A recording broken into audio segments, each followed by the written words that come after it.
because she also sometimes sees Caitlyn. Like, she also has visual and auditory hallucinations, more visual hallucinations. Like, sometimes she'll see Jinx in, like, her mirror, or she'll see, like, Caitlyn when she's lying down, and she becomes an alcoholic. And there's this one guy who joined the force with her, and then they both leave because he's like, man, fuck all this crazy shit. Also, Caitlyn becomes a dictator after this breakup, because there's another character I have not talked about, Ambessa Medarda. Woo, child. The face of imperialism being a black woman is sometimes not easy to digest. Damn! But Ambessa Medarda is absolutely an imperialist warlord.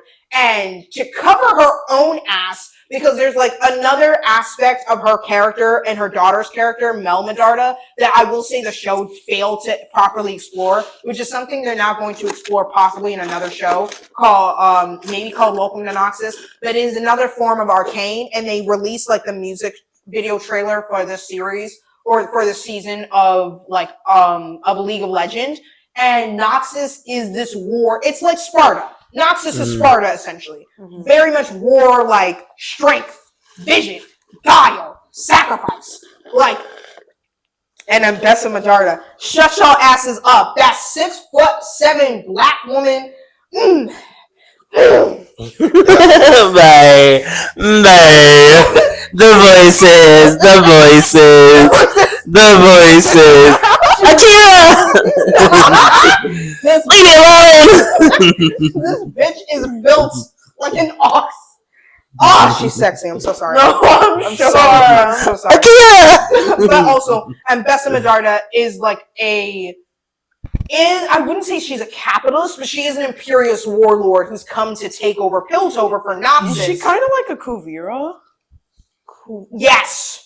Okay. Yes, she is a Kuvira. Yeah, like I'm talking like forcing people to sign their shit away. Yes, but she's much more clever than Kuvira, because she inserts herself, because the council's in disarray after the terrorist attack by Jinx.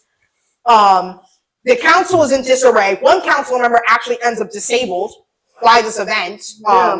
And actually it's very interesting the way they do talk about disability in the show, because a lot of people in the Undercity are disabled, but they manage because they have to create like essentially mobility aids, and like they just have to. That's just their world. Also, they are like a people who are based in living in the mines.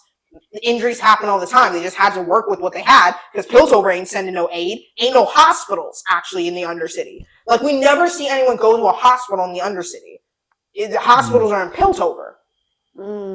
So, actually, that's with Silco's second hand. When she loses her arm, she gets a new arm made with like shimmer. It has shimmer in it, and she sometimes uses it as a boost, but she also sometimes uses it to kind of deal with, I believe, chronic pain. Silco also has an eye injury, and Jinx, when he was alive, would use shimmer and insert a low dose of it into his eye, so he wasn't as visually impaired.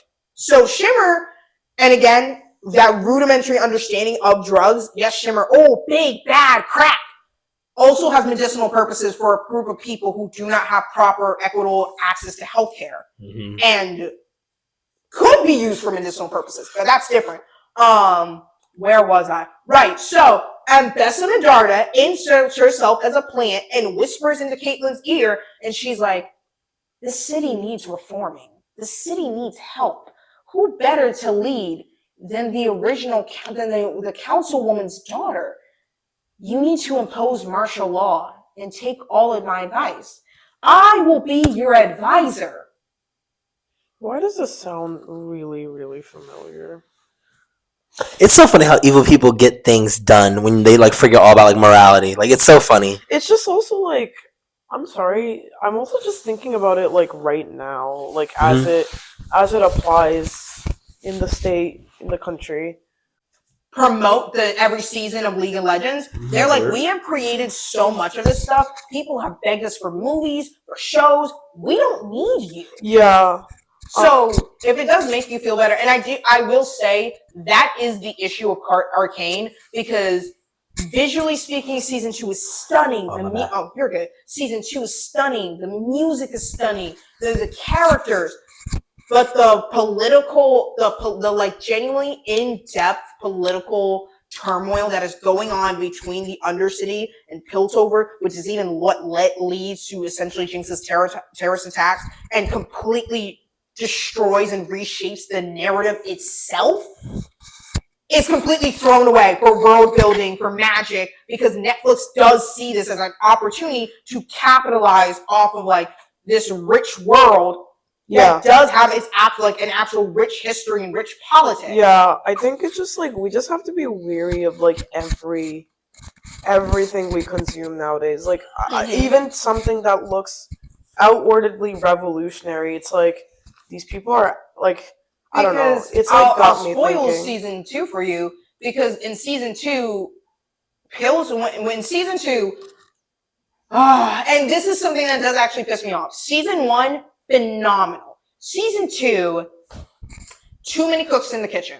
There's way too many people with their own plots, with their own with the way they want to do things that really unravels the narrative. And even though, and you do get sucked into the visual like beauty of it, but then if you're actually paying attention to the world, it unravels on itself, quite literally. So now season 2, the big bad and now Victor, our disabled character, who then becomes God.